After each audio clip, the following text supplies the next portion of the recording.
Here's a list of things that will transform the city. Mumbai Eye. State government has proposed to set up a Mumbai Eye, a replica of the popular tourist destination London Eye. It is likely to be set up on Mahalakshmi Racecourse. Theme Park. This theme park will coexist with Mahalakshmi Racecourse. The park will be connected with Coastal Road along with the tunnel.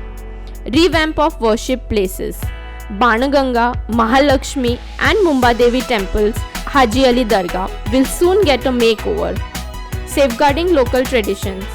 BMC is planning to give dedicated spaces to hawkers. Food courts, night food trucks run by women self-help groups will be encouraged to promote traditional delicacies at various spots. Daycare centers for elderly. 8 daycare centers will be built in South Bombay. These centers will have dedicated buses that will provide doorstep, pick-up and drop services for free. Night centers for homeless. A proposal for night center for people who sleep on footpaths and a special drive to keep the city drug-free.